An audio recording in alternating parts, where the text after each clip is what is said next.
We are live, Madam Chair. Thank you. Okay, it is 10:01. We will call this meeting to order. Welcome everyone to the Board of Health meeting for Friday, June the 25th. Let's start with the roll call, please.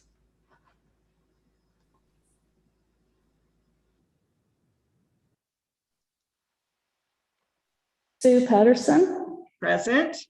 Alan Barfoot. Present. Brian Milne. Here. Brian O'Leary. Present. Chris Peabody. Present. Mitch Toolin. Present. Selwyn Hicks. Here. Helen Claire Tingling. Good morning. Janice Jackson. Here. Nick Saunders. Nick Saunders.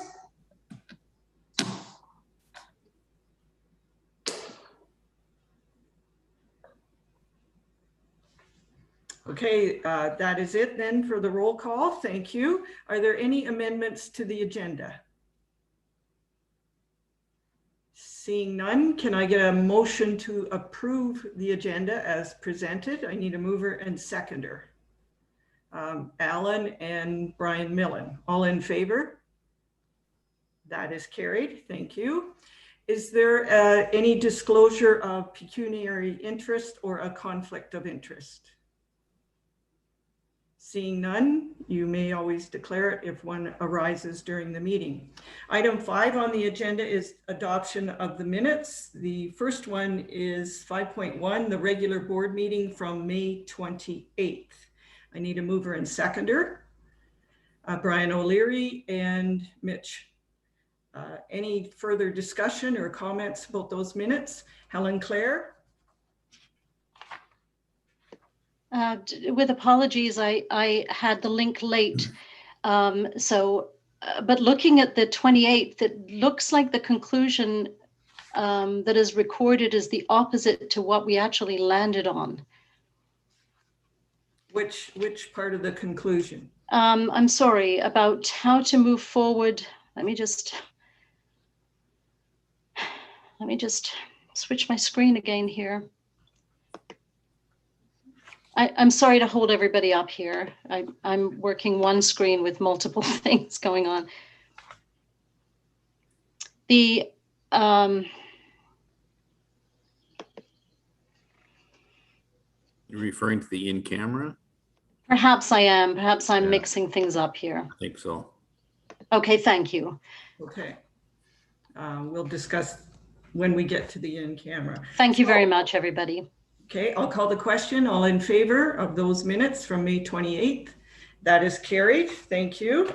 So item 5.2 is the executive committee meetings from June the 9th. I need a mover and seconder. Helen Claire and Selwyn. Thank you. All in favor? That is carried.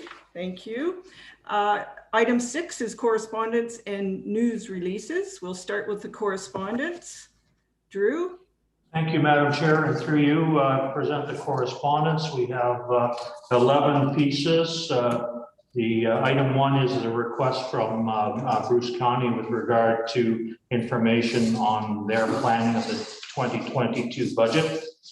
Number 2 is Huron-Kinloss support for the medical officer of health and the Grey Bruce Public Health Unit. Number 3 is actually a response to a letter we sent to Health Canada et al. In October last year with regard to seeking federal initiatives with respect to opioids and safer drug initiatives. Number 4 is from Bruce Power, Vice President James Staniak, with support for Dr. Era and our team on a number of fronts related to vaccine. Item 5 is from Peel Medical Officer of Health with thanks for the support provided to their Hockey Hub mass vaccination clinic. Number 6 is a start of a theme that will we get from a couple of health units with respect to requesting the province delineate operational budgets for 2022 and further that they request mitigation funding as was seen in 2021 be extended to 2022. Number 7, Sudbury Public Health, really the same request. Number 8, South Bruce Peninsula supports correspondence from St. Catharines regarding Lyme disease awareness and calling for an expansion on testing. Number 9 is the Council for Ontario Medical Officers of Health urging everyone to get fully vaccinated as soon as they're eligible, irrespective of whatever vaccine is put in front of them.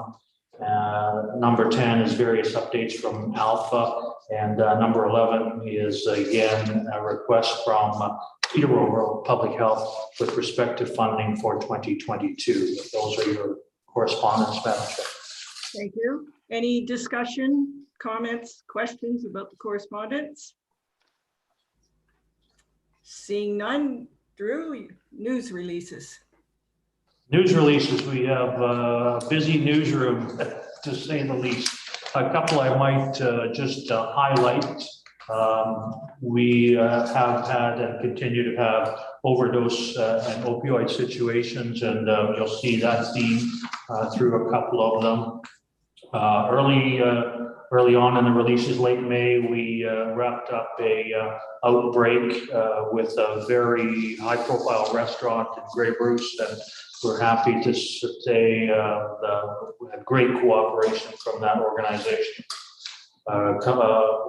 Items 3 and 4 are respect to updates from the ministry with regard to second dose timing. Number 5, public health's harm reduction has gone into partnership with REACH to supply the safe drug kits. So the organization in Owen Sound will be providing those kits for the harm reduction program. Item number 6 is June 3rd, we reached the 100,000 dose milestone for vaccines. June 3rd is the declared rooming house outbreak in Hanover that took a lot of our attention. Item number 9 is the identifying that we're taking our hockey hub on the road and the work we did to support Peel Region with their model. We did some media release on the 10th with regard to the number of community supports for Muslim communities, and we reminded people of the health impacts in gatherings, but they took place. A couple more updates on the rooming house in Hanover, and a report on the 14th on the mass immunization clinic in Peel. On June 15th, a release on the outbreak in Hanover identified as being the Delta variant. And finally, on June 17th, another release with respect to opioid and street drugs. Okay, thank you. Any comments, discussion?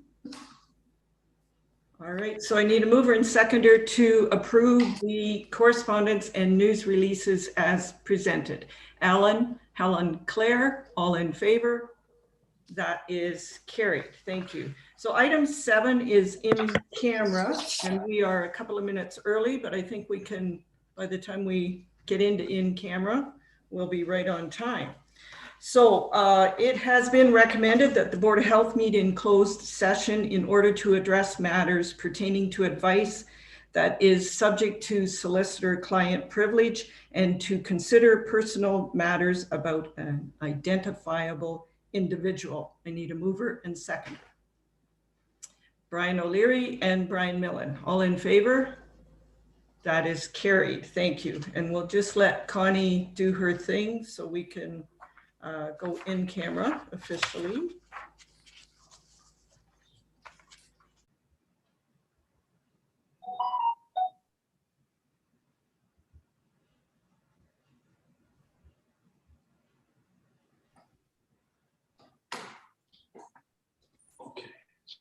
Okay, we are live. Did she say we're good to go? I'm sorry, yes, Chair Patterson, we're live. All right, thank you. Okay, we are now,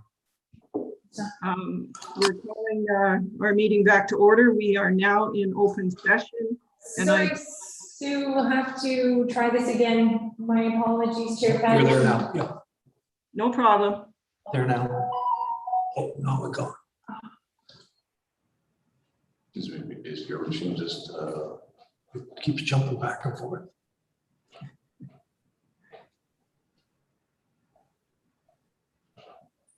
sorry, Madam Chair, we're just looking at the technology. That's fine.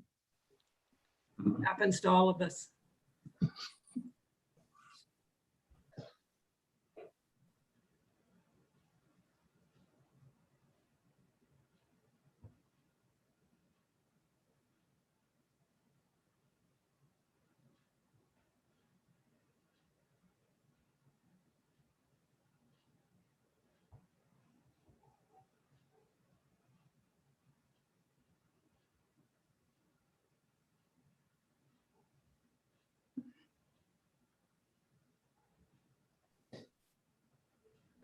We're live, Madam Chair. Thank you. We are now in open session and I declare we only discussed the items that were listed on the closed meeting agenda. 2 sets of in-camera minutes were adopted.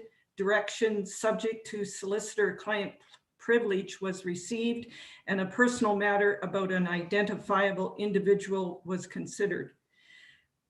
Next on our agenda is item 8, and we have a presentation from BDO. We have Tracy Smith is going to present the 2020 audited financial statements.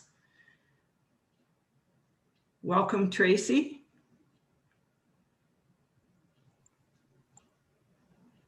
Hello, Hello, and thanks for waiting for us.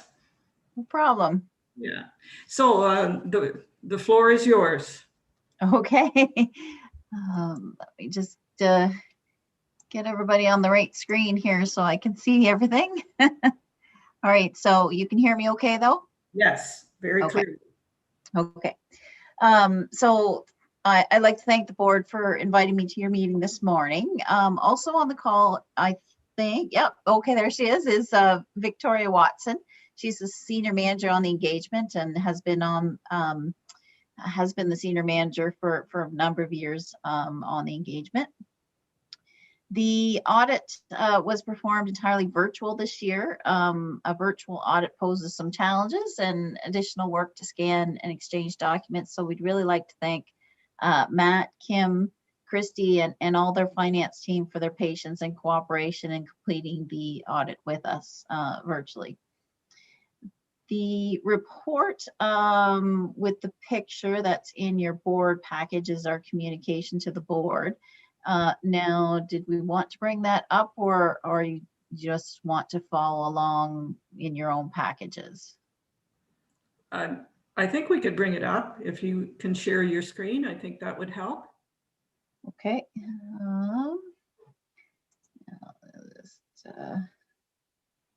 Let me just make sure I can do that. 1 second here. Sorry. Fine. Me and technology sometimes is there we go. Okay, let me get that on the right screen. So if I share my screen, I believe if I share that screen. Okay. So is that working okay? Everybody can see that? Yes, it is. Okay.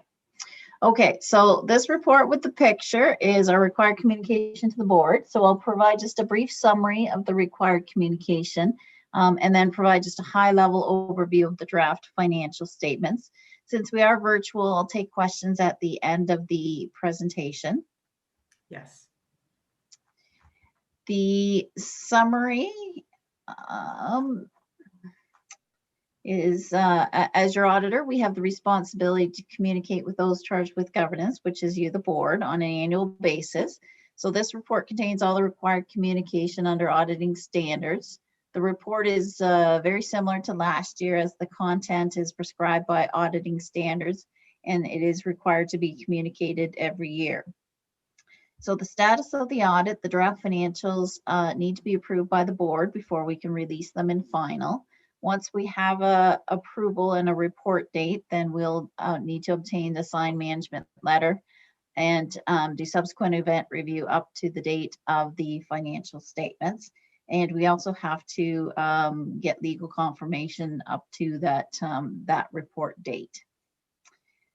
Materiality, amounts are material if they would affect the decisions of users relying on the financial statements. The materiality that we used was 400,000, which is standard for public sector entities based on average revenues. So we provide reasonable but not absolute assurance, as we can't audit 100% of the transactions, especially virtually. So we use this materiality to help us focus the audit on higher risk areas and use it in determining the amount of our statistical samples. In terms of audit findings, there were no changes to our plan procedures and no issues were identified in our testing performs, and no additional risks were identified during the audit. Internal control matters. We're required to report to you in writing any significant deficiencies in internal control we identified during the audit. During the course of the audit, we did not become aware of any weaknesses in the design or the implementation of internal controls. We do confirm that we are independent of the health unit on an annual basis. Unadjusted differences, we're required to report if there are unadjusted amounts found during the audit. Details of these are in Appendix B, and since the total income statement effect was only $28,274, that is not material, and we can issue an unqualified clean opinion saying that the financial statements are not materially misstated. The representation letter, there is a sample representation letter that we'll have signed as of the approval date in Appendix C.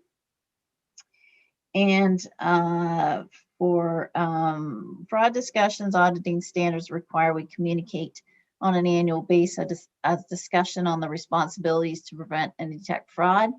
We're not aware of any issues, and if the board has any concerns or questions, I can be contacted directly for an independent meeting.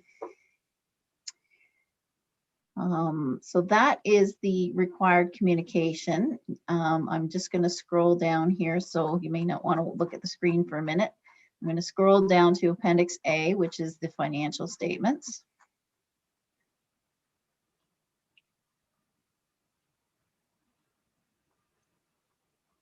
And our independent auditor's report is on page 2. It is an audit opinion. An audit opinion is the highest level of assurance that we can provide as a public accounting firm. Our opinion is in the second paragraph. In our opinion, the financial statements present fairly in all material respects the financial position of the health unit in accordance with Canadian public sector accounting standards. Therefore, it's a clean opinion, and we do not have any issues of concerns that came to our attention. In the middle of the page, you'll see the responsibilities of management and those charged with governance, and they are defined in detail. And then on the next page is the auditor's responsibilities in detail. On page 4 is the statement of financial position, also known as the balance sheet. So that's at a point in time at December 31st, 2020. In these times, that seems like it's that's a century ago, I think, as time seems to be standing still. At December 31st, the total assets were 4.2 million, and that's mostly held in cash. The cash at that time was 3.4. The cash balance fluctuates depending on when the subsidy is received. You'll note this year you have a due from province, 265,200. Typically in the past, you'll see it down below in the liabilities section as a liability. So typically you're receiving the funding in advance of when you're having to make the payments. This year, due to the extraordinary COVID-19 funding, that funding didn't come until after the year end. So the net amount of all the programs and all the funding was actually a receivable of 265,000. The largest part of that, there was 719,000 that was received in the extraordinary funding after the year end, and that has now been received. In terms of liabilities, the total liabilities were 13.2, with the largest portion being the long-term debt. No new long-term debt during the year, and you repaid 575,000 during the year. That brings us down to the net financial debt. So it is a debt position, so that represents the borrowing to build the building, and as you pay down the debt, that debt position will decrease every year. You'll see the tangible capital assets. It represents the actual cost, the historical cost of the building and your other equipment and computers and furniture. And that's at cost less amortization. That brings you down to the accumulated surplus of 1.3 million. So essentially that's your capital, reserve. You do have a small capital reserve of 1.6, less your unfunded post-employment benefits.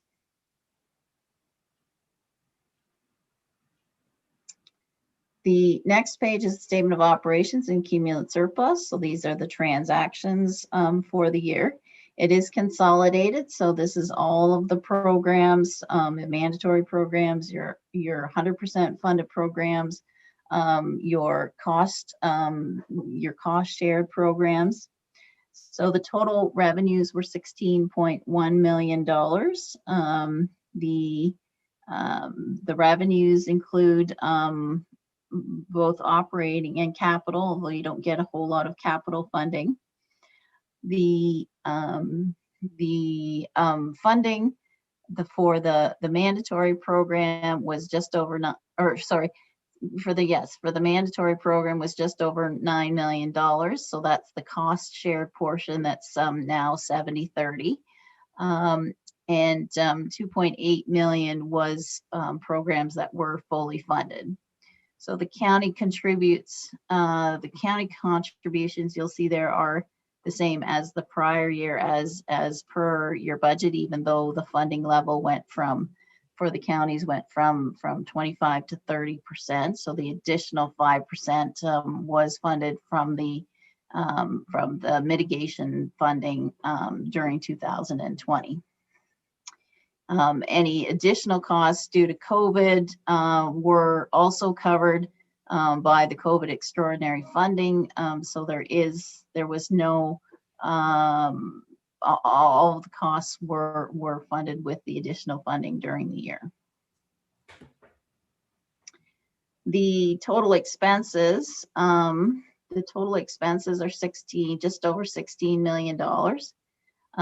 Those expenses due for accounting purposes include amortization, which you don't budget for and which you don't get funding on. But for accounting standards, for public sector standards, you have to show the amortization on your income statement. If you take out the amortization from your expenses, you were just over $15 million in expenses, which were higher than budget as expected due to the additional costs related to COVID during 2020. The annual surplus, 54,648. That's not a surplus that has to be repaid to the province or the counties.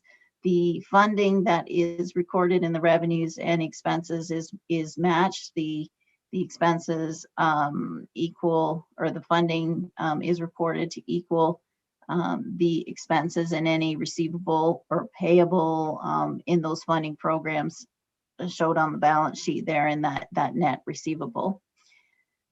So any the annual surplus then is a result of the PSAB recording of the amortization and the capital assets on the balance sheet, and the fact that your long-term debt does not get recorded as an expense, but the principal still needs to be funded every year from your funding. So we take this annual surplus on the next page, and the annual surplus is adjusted for the amortization. The amortization is added back, and the actual capital purchases are then deducted. So then you come down to what's called this decrease in net debt. So the decrease in net debt then now represents the amount of funding that has to be used to pay down your principal on the debt. The interest is recorded as an expense, but not the principal. And so then the 649,000 is the surplus that was used to pay the surplus funds. Well, not surplus funds, but it's the funds that were used to pay for the principal repayment of 575,000. And then there's also the MTO rent that you receive that goes into your capital reserve fund. And so then that creates the small capital reserve fund that you have of 1.6. The last statement that you see is the statement of cash flows. So this is what happens with your actual cash in your bank account. About the middle of the page, you'll see 708,000, which is the net amount. You definitely have a lot more than that running through your bank account, but the net from your programs is 708,000 in cash, and then that's used to pay capital assets of 401,000 and your principal repayment of debt of 575,000. So there was a small decrease in your cash position at the end of December, a decrease of 268,000, which essentially represents that funding that we talked about on the balance sheet that's still to come from the province after the year end to bring your cash position back up to where it was before. So that's a very high level overview of the financial statements and our communication. So I know you've had a busy morning, so I will stop there and ask if there are any questions. Okay, thank you, Tracy. Are there any questions? I see Chris. Yes, thank you, Tracy. I was trying to follow the numbers about the extraordinary COVID funding. So when I look at the Ministry of Health funding for this year, and then I compare it to, for example, the salaries. Well, the salaries are 1.4 over, but I noticed the MOH funding was only 700 over. Was there another line that I missed? Like, did those all balance out, the extras we spent and the on salaries because of the COVID and the money we got? I was just looking at that one line. I'm sure I'm not following it properly. So there were you also received additional mitigation funding, just over $1 million in mitigation funding that did contribute to the additional salaries that you see in the financial statements. Okay. Did you have a specific page you were looking at, Chris, or? Well, I didn't print it off. No, it's okay. I'll I'm sure it all. I guess in this electronic era, it's hard when we don't have paper copies, but Right. hopefully that won't be the same next year. I know. I know. Okay.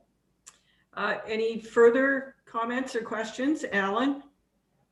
Thanks, Madam Chair. Tracy, anything that you think stands out at all as out of the ordinary? Or, I mean, I've asked this question on a lot of audits, obviously, that we've done through before, but I just wondered if you see any kind of a little red flag on anything at all through the audit.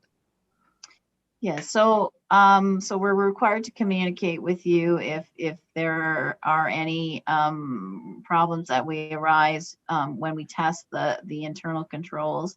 And as I said before, they're through our testing, the processes were in place that you said were there, so they were working as designed. So there was no red flags. No red flags there. Last year was definitely a challenging year and a different year due to COVID. So at the start of the year, there was talk from the ministry that you were going to be amalgamating and with the health units, and that got set aside, and then your funding was changing from 70-30 to or 75-25 to 70-30, and so you did receive your mitigation funding for 2020, and likely that's going to continue here into 2021. But after that, you'll as a board will need to look at the budgeting process and see how you're going to deal with those changes in the funding requirements, and who knows, but in another 6 months that the funding may change again. So it's a difficult position you guys have on the board because things are changing all the time. But just keeping a handle on that is important. Madam Chair. Thank you, Tracy. Dr. Era? Thank you, through you, Madam Chair. So I really appreciate that point about the 2022 and the mitigation funding for the 5% difference is not confirmed at this point. In our correspondence early in the agenda, there are two items, one from Simcoe Muskoka, the other one is from Sudbury. Both boards are calling on the province to extend that 5% mitigation measure to continue for next year. And I know that COMO, the Council of Medical Officers of Health, have been advocating for the same, just to ensure consistency and recovery that is healthy. Right, good. Okay, any further questions or comments for Tracy and Victoria? I don't see any, so thank you very much for waiting for us and for the presentation and the entire audit. So at this point, I'll take a mover and seconder to receive the 2020 audited financial statements for, yes. Okay, Alan and Brian O'Leary, all in favor? That's carried. Thank you very much. Thanks, Tracy. Thanks, Victoria. Thanks for having us. All right, bye now. Okay, item 9. Madam Chair. Yes. So if I can just interrupt for a moment, the financial statements need to be approved. It might be a small change in the word, but they need to be approved by the board, not just received. Oh, motion to approve as presented. How's that? Beautiful. Sorry, I didn't mean to. No, that's just fine. That's just fine. Everyone's okay with that wording change. So the minutes are recorded correctly. We got a good to go on that. Thanks for that. Okay, item 9 is the Medical Officer of Health update. So Dr. Era, that's all yours. Thank you. I'm just going to share a few slides, and I realize in the interest of time, I'll go through them quick. They're not lengthy in any way, but I'll be open to questions after. Just update about the situation. It's important to mention there are no outbreaks in hospitals, long-term care, childcare, and schools are closed. There has been an outbreak related to a rooming home that was declared over a few days ago It was a successful effort of collaboration in Grey Bruce among partners to address difficult situation related to supporting the transient community and disadvantaged community residents living in that location through isolation. We identified the collaboration as a positive step, and there is another item after to build on this one. Nevertheless, there are lessons learned. Communication can be improved among partners, and the leadership from public health can definitely increase, or our communication can be refined in a better way. The item after it is the recent surge, and we're working with both Indigenous communities, the two reserves, and the health team on the reserve to ensure contact tracing and management is complete, including testing as well. And we have that optimal collaboration with both communities. The recent surge, Madam Chair, is mainly related to transient community, people who are couch surfing or using shelters or different types of housing similar to shelters. And it is associated with this community, or it's related to this community and the community. Sorry, I'm trying to move the slide here. And people associated with the community, such as parents, grandparents of people who are disadvantaged. And there is evidence of Delta variant, and that's well established at this point.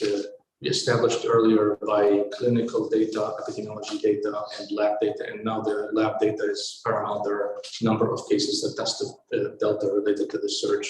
It has been for 3 days increase of around 15 doses from the average that is around 5 or less, which is significant.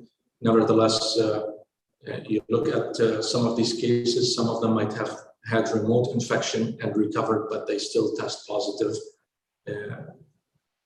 And we hope that the numbers will go down in the near future. Nevertheless, we're treating it full blast. We have capacity of management and contact tracing to follow up within the appropriate time window. We have provided the vaccine to all shelters. We completed that this week in Grey Bruce and similar setting.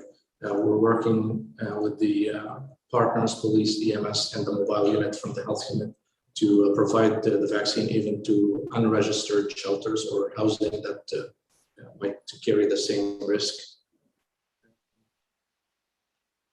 We have looked at the vaccine. We have over 137,000 vaccines delivered in Grey Bruce, which is consistent with the provincial average. And we identified some room for improvement. Now we're getting to the third phase, rolling out the vaccine. We see that our youth have the youth strategy. We're aiming to vaccinate the youth specifically to cover school students with 2 doses before school opening. And that means we need to provide the vaccine early July for this group. And there is definitely room for improvement there. I'm going to flip back and forth between these 2 slides. If you can see this number, it's 47. We're aiming to 30 or 70, so we're lagging there. Nevertheless, this is the last age group that opened, and you're going to hear more communication to the public to ensure this number goes up, whether it's related to availability of the vaccine or hesitancy. And we have a clinic of 2,000 doses specifically for youth on July 2nd. The long-term care staffing is another identified weakness in our rollout. I'm just trying to move stuff here. I don't know if you can see the number. I have 2 screens. One of them is covered. It is around 66% for staff first dose, 62%. If you can move that. Okay, thank you. And that's staff and long-term care. So we're going to be gearing more effort and communication with this sector. We provided on on a regular basis. Anybody who changed their opinion and want more vaccine, we connect to the long-term care on a regular basis to provide this. And another room of improvement is the 80 plus. We have, sorry, I keep moving this thing on me. The average is around 90%. It's actually 92 on the provincial data. And if we can push it a bit further higher, analyzing why this gap might exist, the average provincially is 95, so we're a bit below average. It could be related to the fact that we have Mennonite and Amish community, so vaccine might not be their ask. Nevertheless, we will up the communication and target this population going forward as well. Foreign farm workers will be completed next week. Many of these workers might be departing or leaving, and there is time sensitivity with it. The population is small, around 400. Nevertheless, it will help our farming community to provide it on their farms. Second dose for all age group 18 plus is going to be our strategy going forward. We are aiming to operate the hubs full blast as soon as we receive, as soon as we have the surge under control and we're able to mobilize all staff, and with the condition that we have enough supply of vaccine for the month of July. Projected estimate, we can complete the 80% of our population by the end of July if all these conditions align. Nevertheless, if not, we will continue to follow and be with the at the same page with the province, completing the vaccine 80 plus by August. There was an update there about the Peel trip. I will leave it in case if there is a question there. So that is where we're at, around 140,000 at this point, 137 yesterday's report, and now it's 39,000 doses. I went through those. Any question, Madam Chair, about the first part of the update? Thank you, Dr. Era.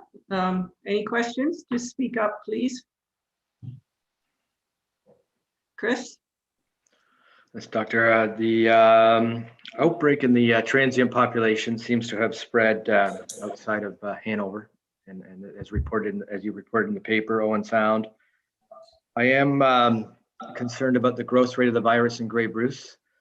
The last 10 days, Grey Bruce's growth rate has been tracking, in the top 5.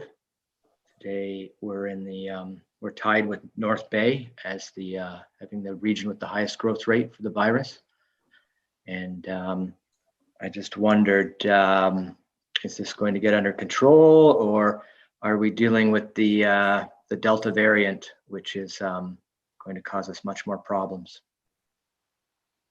Through you, Madam Chair, that's the core of the concern at this juncture in the management of the pandemic.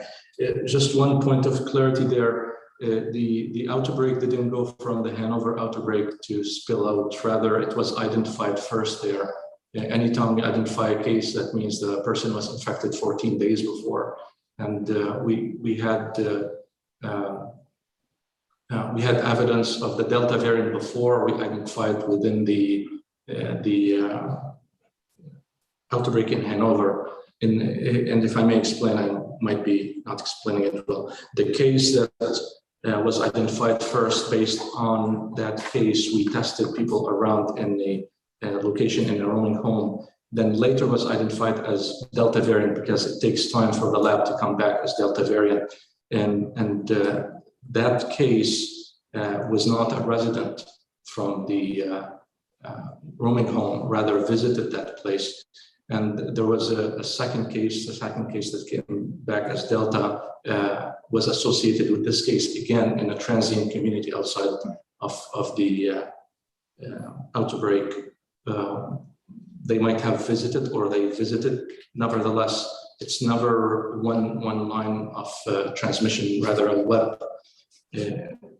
Going back to your question, it is definitely of concern, and we're doing our best.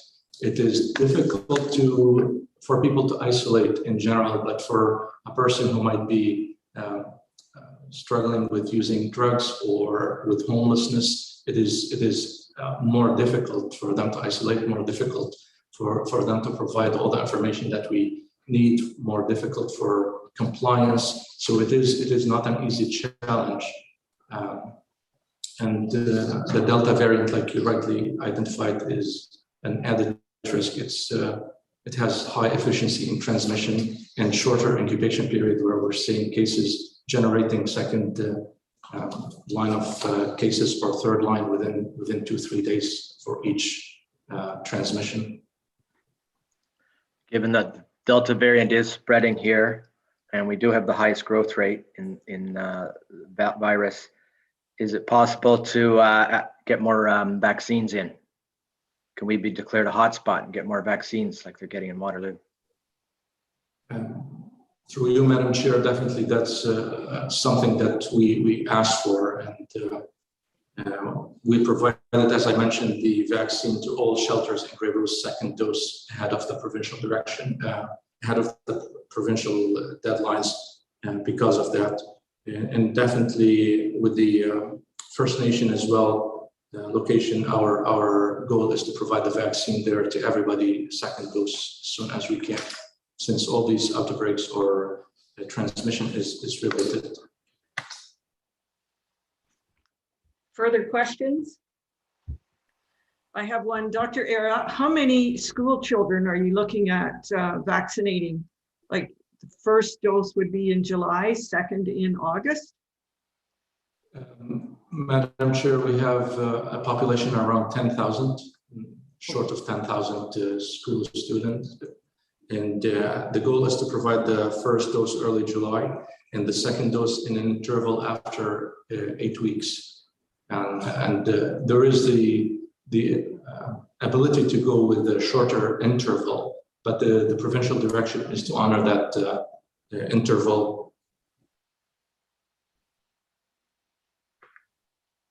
Okay, thank you very much. I don't see any further. Madam Chair, sorry if I may, sorry, through you, we had what Mayor Peabody mentioned, the opportunity to order more vaccine. I had placed about 3 days ago an order or a proposal to the province to send us 25,000 doses per week for each week of the month of July. And internally, we're rearranging our operations to see if we can operate the 3 hubs every day, 8 hours, and to hopefully finish the 80+ or so 80% of our population by the end of July. Like I said before, that is directly related to the increased numbers recently. There is always a challenge where you're gonna mobilize staff to contact tracing and management, and or the vaccine operations, and that's why we're asking, in the process of asking for more volunteers and arranging our processes. Right. Okay. Madam Chair, Brian, I just had a couple of questions if I could. Yes, Brian? Dr. Era, out of the cases, the active cases, do you keep track of if or how many any of these cases are vaccinated? We are able to look at that. There are 2 barriers to this to have a conclusion out of the data. One of is the number of cases we have are not a large sample, and the numbers that are provincially would show that the number of people who are vaccinated, even 1 dose, with a window of time of 15 days past vaccination, the percentage of severe disease is almost negligible. It's less than 1%. So vaccines are protective. Locally, we can look at this data, and I can ask Dr. Zaid if she would like to comment on this, but the small sample size, as I mentioned, does not allow confidence with the inference or the conclusion. Okay. Dr. Zaid, would you wish to comment? Yes, thank you. So with regard to vaccination, there is really a gap in some communities, targeted communities. in vaccine, and we are modifying or trying to target this based on the last incident that happened in the forum for the outbreak. Vaccine is very important and proved to be very protective, especially with the Delta variant. So that's why we are really trying to catch up and for the vaccine in a matter of 3 weeks. So if we have the second dose above 70% for our community in Grey Bruce, this will be really protective.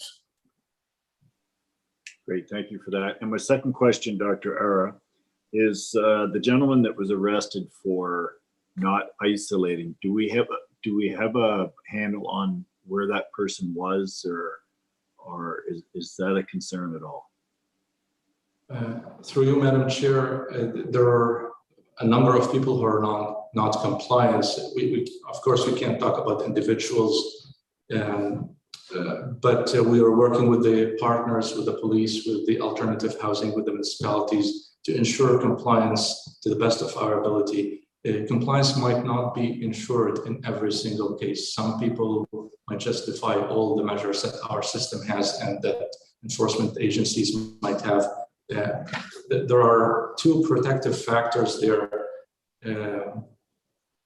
There is a number of these individuals, and there is evidence of it in the management of the outbreak in nursing, in the rooming home, that there are individuals who were exposed to the virus, infected and recovered in the past, and they're testing positive right now. So that is protective, that not all these cases might be infectious. And the second one is the fact that most of us protect ourselves regardless of the surrounding.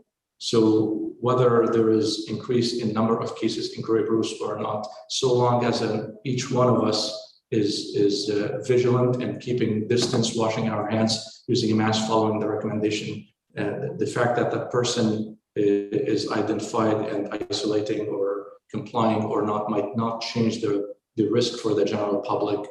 Again, more number of people who are not compliant would definitely increase that chance, but we are working with all partners to the best of our ability to control the situation. Okay, thank you. And thanks, Madam Chair, that's all. Okay, Alan? Thanks, Madam Chair. Thanks, Madam Chair. Dr. Ayer, when I've kind of follow the report every day and showing obviously 139,000 have received in Grey Bruce. Now, what's the total amount then that if we were at 100%, what would that number be? Around 160 or 170? So the total population, Grey Bruce is 160,000, depending on the source or the survey, but around that number. And the eligible population is less because children 12 years old and younger are not eligible for the vaccine. So that puts us around 150,000.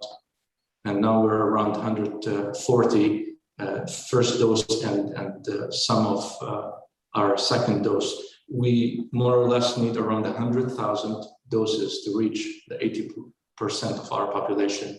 And that's where the calculation to order 25,000 per week for 4 weeks, and we can finish the rollout. There will be long-term sustainable rollout of vaccine, and we're going to be using, in that case, the traditional system through our partners, primary care and pharmacy. And we have that collaboration and the communication in place to move to that stage later in the fall or after we complete the first mass immunization part. Worth mentioning that the ministry is directing health units to adopt the same approach to hand it over to pharmacy and primary care long-term after finishing the mass immunization. Yeah. Okay. Thanks. That's So we're creeping up there, getting close to the the majority of people certainly having it. So which is good news. Thank you. Okay, Helen Claire. Thank you. Through you, Madam Chair. I know that social services in different municipalities and regions cooperate. And I'm just wondering if we receive some of the homeless populations from different areas. Is there any kind of gateway testing that occurs when they first come in, so that if they are infectious, we can deal with that right then? Is that happening at all? Forgive me if it is, and if I'm asking a silly question. Dr. Thank Aaron? you, Madam Chair. No, that is definitely a core question, the source of the infection and the transmission. And the shelters in Grey Bruce, with good level of confidence, I'd say they have the measures in place for screening and testing when needed. And we have identified a number of cases through that process. There is definitely commute in the transient community between different health units, and to the best of our assessment, that really came from another health unit to start with, without the need to name that. I'd be concerned about the fact that some of these individuals are not using shelters that are regulated, rather using unregistered shelters or couch surfing.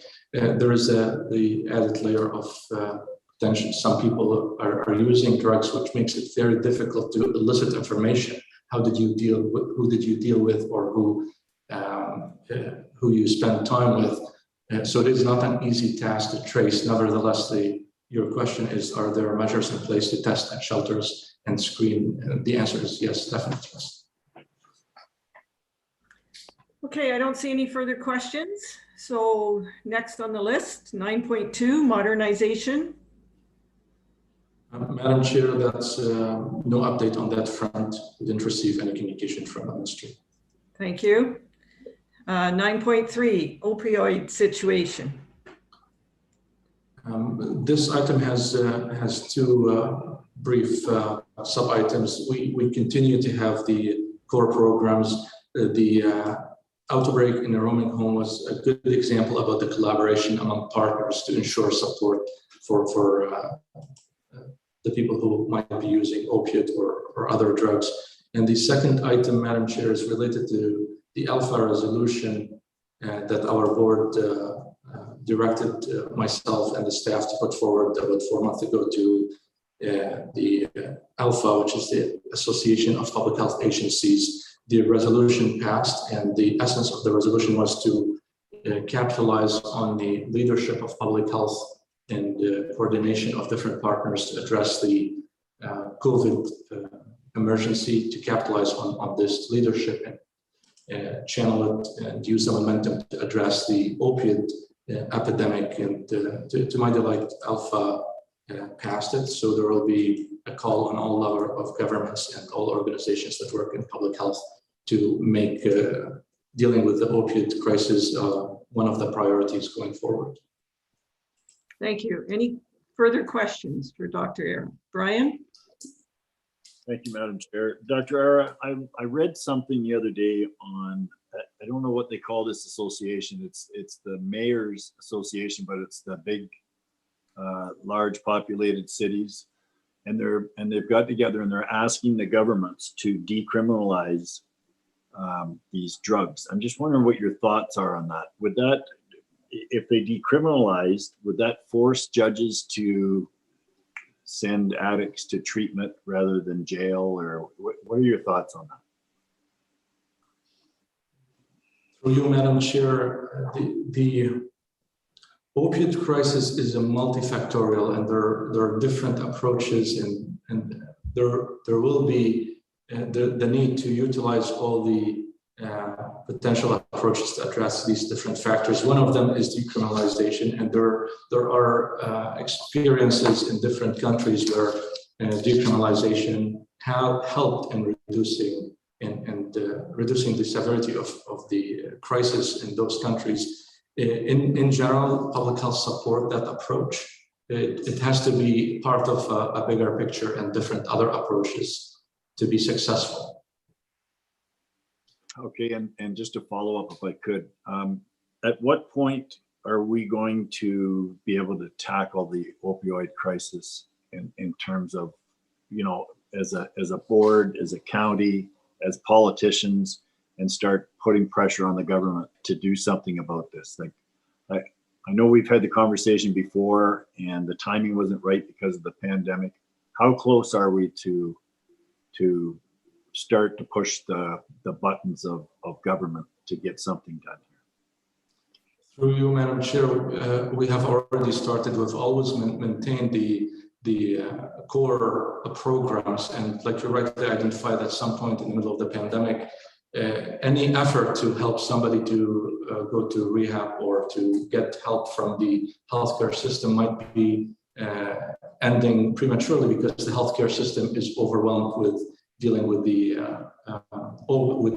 COVID emergency. So my best estimate would be when practically is possible to finish the pandemic and move on to full blast tackle the opioid crisis.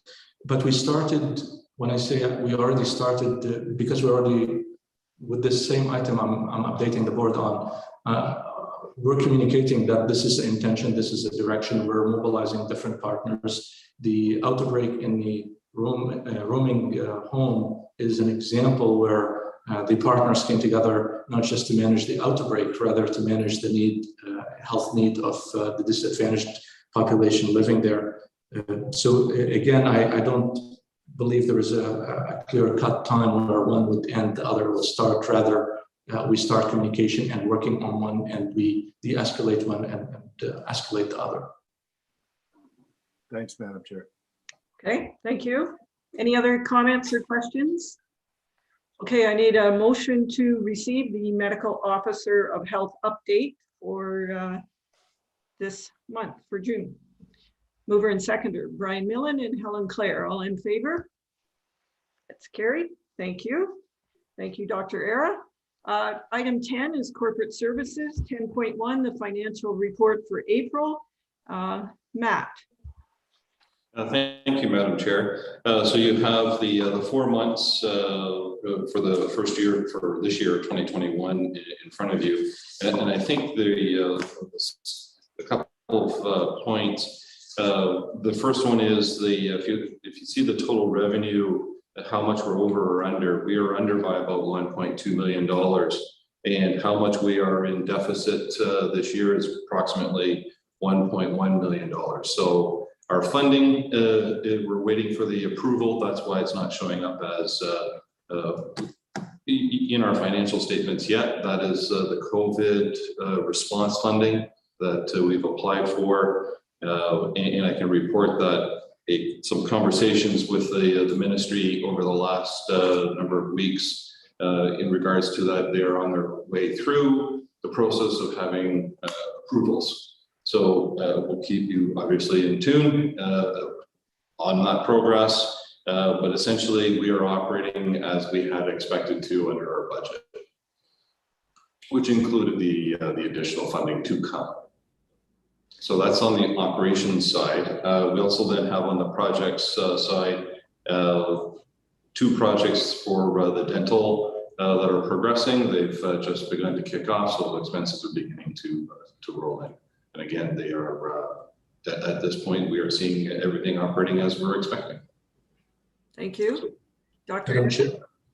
Yeah, if I may echo what Matt said, I just want to add that in conversation with the Chief Medical Officer of Health Office last week or around 10 days ago, they confirmed that most health units are asking for speeding up of the process of approval, and the office is aiming to approve it early July, and we might be receiving an announcement by the end of June of this approval.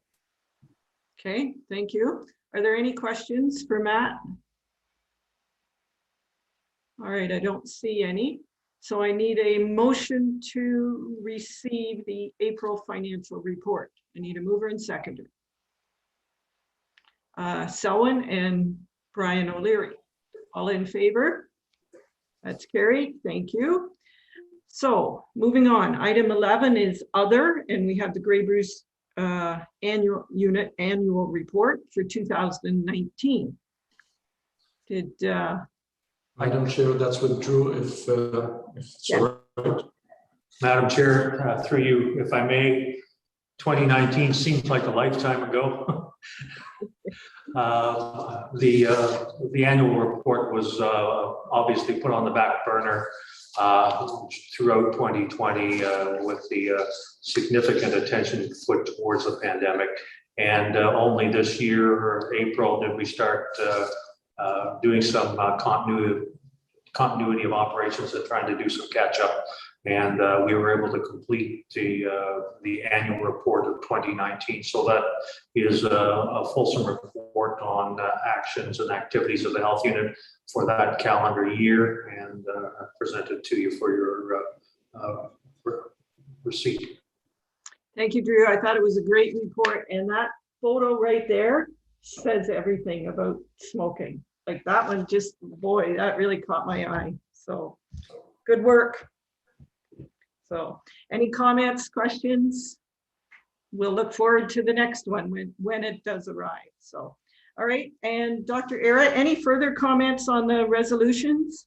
The Alpha. Thank you, Madam Chair. I just wanted to thank the board for your direction to put this resolution forward, and I thank the board representation at the meeting. There was a good discussion, and the input from our board definitely helped in providing the other boards with the picture that we see and the opportunity to gain the momentum and utilize it to address the opiates. So thank you.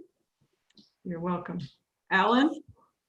I was just going to say, Doctor, you're being very kind on that. That took a long time for that to go through, and I couldn't believe the some of the minor amendments that some of them were trying to do. It got painful for a while, but I give you credit. You were very professional on each time they went to do some little adjustment to it, and at the end of the day, we finally got it through. But boy, it was tough sledding there for a while. I know, I think if it was a municipal, the clerk would have stepped in and said something. So, but it was good. I enjoyed it. That was my first Alpha conference. So I look forward to when we can do it in person. So, all right. So that is the end of our agenda, unless anyone has anything else. Helen Claire. Thank you. Just after the recent delegations we had, it became obvious that not everyone understands how to speak in a public forum. We are required to receive message, of course, but we're not required to listen to abusive language and insults. So I would like to suggest that that we give direction to staff to create a rules of engagement document to be posted on the website under the piece about delegations, and that would inform people about what is how they're going to proceed. And it also should be, in my view, read to each delegation prior to them beginning, so that they're aware of what is acceptable. And that document would help educate people who want to make delegations on what is and isn't appropriate, because I'm not jumping to blaming the individuals. Maybe they just don't know any better. But it made me really, really uncomfortable as a board member to listen to a particular delegation using insulting language to our staff. And I don't think it's appropriate. And I think if we have a mechanism there that advises them in advance so that they know that if they start insulting people, they're going to be stopped and thanked and not allowed to go on. So I'd like to present that today for discussion at the board level. I apologize for the lateness of where we are. I hope that it will just be accepted by everyone as common sense. For want of another way of putting it, parliamentary language. We don't speak to each other that way. We don't speak to staff that work for us in that manner. And it's not okay, in my view, for people to come and use a delegation as a platform to insult staff. Thank you for that, Helen Claire. I'm seeing a lot of nodding heads. So I think it would be appropriate to ask staff to work on that. Is there anything else needed with that, Dr. Era, or? Madam Chair, yes, thank you so much for this direction. So our policy requires parliamentary language. Nevertheless, I see the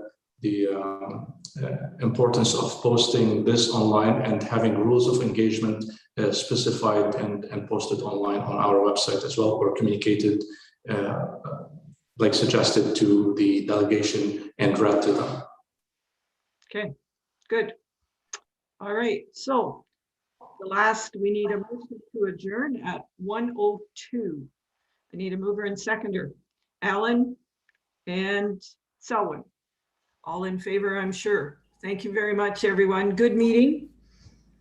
Hope you enjoy your weekend. Everyone. Have a good weekend all. Wet weekend, so. Thank you, everybody.